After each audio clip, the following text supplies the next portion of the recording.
Welcome back, Patriots. In this episode, we have the Hebrew Hammer, Ben Shapiro, doing what he does best, destroying Democrats. This time, it's Eric Swalwell in the hot seat. Let's go, Mr. Swalwell. Thank you. Mr. Shapiro, thank you for joining us today. I think it is important that you're here as one of the leading conservative voices in the country. And the country has, in the last couple weeks, talked a lot about and Googled Project 2025. It's one of the most Googled search terms right now. And you're not going to get any censorship from me. So I just wanted to know, from your perspective, I think it would help us understand, on just like a scale of 0 to 100%, how much do you support Project 2025? I think, like President Trump, I haven't looked all that deeply at Project 2025, but it seems that Democrats on this committee, sort of like Peter Pan and Tinkerbell, if they say Project 2025 enough, their presidential candidate becomes alive again. And so... We're 1 minute in and Ben Shapiro clocked him right upside his head. Everybody was laughing. Oh my God, this is why we call him the Hebrew Hammer, baby. This is why Ben Shapiro is one of the best. Let's continue. Well, let's just talk about pieces of it, and I guess you can tell me if you support it. You probably want less bureaucracy, right? I do. I want less bureaucracy. You want more efficiency? I do. I want more efficiency. You want taxpayer money spent wisely? I do. Congrats on becoming a Republican. Yeah. My parents would be proud. Mass deportations, it calls for that. Do you support that part? I support the deportation of any illegal immigrant who's in the United States who is not of benefit to the generalized American public. So if they're picking agriculture that puts food on the tables of everyday Americans, they've never committed a crime inside the United States, they didn't come across with documents, should they be deported?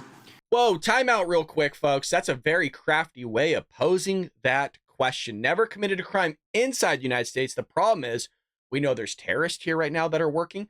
We know there's illegal immigrants here in the United States working right now that have committed crimes in their home country and are supposed to be there in court. So very crafty way and manipulation here in terms of this question. Let's see how Ben answers it. If they have not paid taxes and if their draw on the taxpayer benefits are larger than the contribution they are making to the economy, or if they're involved in criminal activity, they should be deported. How do we measure that? The same way that the IRS measures my income every year. It seems like if the IRS can track down every aspect of every receipt that I've ever submitted, and they can do so for hundreds of millions of other Americans, they can do that for illegal immigrants as well, except for the fact that no one knows how many are in the country thanks to this administration. So you would be cool with creating a system where they could pay those taxes if they wanted to and then stay and work and put food on our table? It depends on how long it would take for them to pay the taxes, and they would also have to go presumably to the back of the line, although I'm not sure why I'm testifying about immigration policy at this point. I actually don't agree slightly with what Ben is saying here.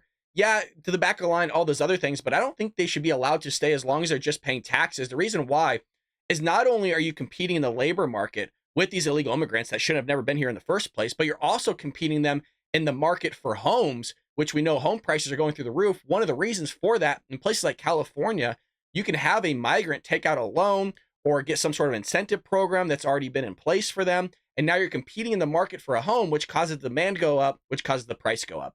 So I don't think they should be allowed to stay here, but that's for another conversation. Let's allow the Hebrew Hammer, baby, the Jewish patriot, to continue. How about banning the abortion pill? That's part of Project 2025. Do you support that part? Pro-life, he's going to ban it. I think that that's a state-by-state issue. Yes. On a personal level. I'm just asking you. Sure, I'm a fully pro-life person, which means that I'm not in favor of the distribution of the abortion pill. There you go. Banning same-sex marriage. What about that part? I am in favor of traditional marriage between a man and a woman, and I'm perfectly fine with anyone having any sort of voluntary sexual arrangement they seek. That's a different thing from whether the government should attach benefits to that personal relationship. But you think it's a sin to have same-sex marriage? I mean, I'm confused. Are you asking me as a religious Jew what I think about biblically? I'm just asking, is it a sin to be gay? Is it a sin to be gay? I mean, how long do we have here? 2 minutes? I mean, if the basic idea is that sexual orientation is up for government regulation, I'm not in favor of the government regulating the private consenting sexual activity of adults. That is a different thing, once again, from whether the government ought to engage in actual benefits for particular sexual arrangements that adults make. But again, just you to me, Correct. Is it a sin or not? From a religious Jewish perspective, orientation is not a sin, but activity is. That's also the same perspective of most major religions, so far as I'm aware. Okay.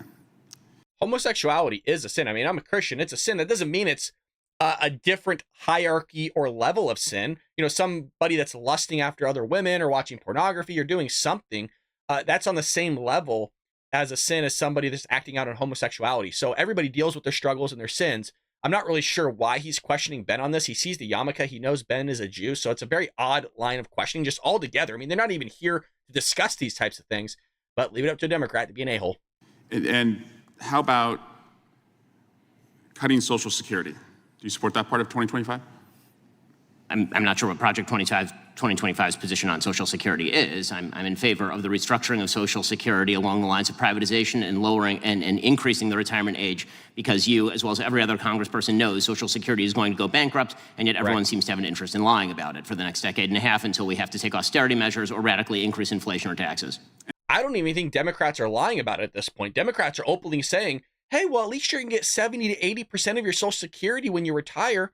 Well, what about my 20 to 30% that I also gave you? Isn't that theft? Aren't you stealing that money from me when you're not now giving it to me? But yet you're going to give Ukrainian refugees Social Security. You're giving illegal immigrants Social Security, which Marco Rubio on the House floor just talked about on the Senate floor just the other day.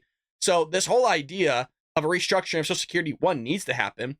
And two, I think people that are born before 2025 should be grandfathered into Social Security. Those that are born after 2025, depending on when it's implemented, should not get Social Security, and they have to go a private route, which is what Ben's talking about, like a 401k, 403b, IRA, Roth, traditional, doesn't matter what it is, going that route with their retirement. I don't think the government should be in the business of retirement like FDR put in place.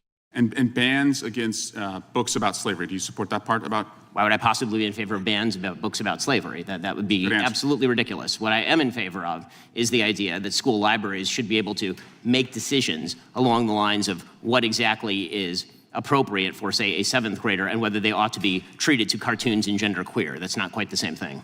And just because we found some receipts, you did say, I think homosexual activity is a sin. Yes, I'm a religious Jew. That's true. There's a genetic component. You found me out. Orientation. But the view of all religious people I know has always been that sexual behavior is something that is up to you. And you said, I may have a desire to sleep with many women, but I do not. I agree with me. Yes, that's true. Congratulations on your, I'm sure it's very hard. The whole place erupts, man. How embarrassing does this Democrat look? This guy's a joke. He has been a joke for quite some time. And the fact that he's coming into this hearing that's supposed to be talking about the collusion in the Global Alliance for Responsible Media on how they're suppressing advertising going to conservative and Republican outlets is a complete joke. And it just shows you how much of a joke this party has been and is going to be as long as Joe Biden's in office, and hell, maybe some other psycho like Michelle Obama, Barack Obama, whoever's around, don't matter what it is. They're all psychos. To restrain yourself. Mr. Chairman, I just want to shift to Alvin Bragg. He was supposed to be here this week, and he's not coming. And Hunter Biden was supposed to testify. Now he's not testifying. We were supposed to have votes on articles of impeachment, and we didn't. And if you're wondering what I'm looking for what the hell this guy's talking about.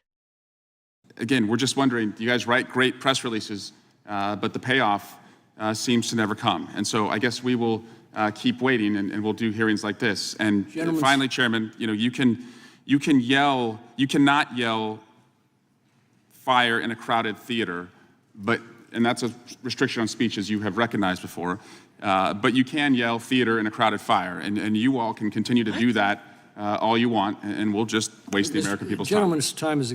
What the hell is this guy talking about? By the way, you can yell fire in a crowded theater if you see smoke, or hell, if you see a fire. What the hell is this guy talking about? This is what we deal with, folks. We deal with people. We deal with an administration that who knows who's running it. Again, like I just mentioned about 1 minute ago, it could be Barack Obama running the show. It could be Michelle Obama running the show. It could be some other psycho running the show. We don't know who it is, but this administration is destroying this country from the inside out, folks. I would love to know what you think about Ben Shapiro here, or Eric Swalwell, or whatever you want to write in the comment section below. Hit that like and subscribe button, folks, and I'll see you later here on The Paul Bragg Show.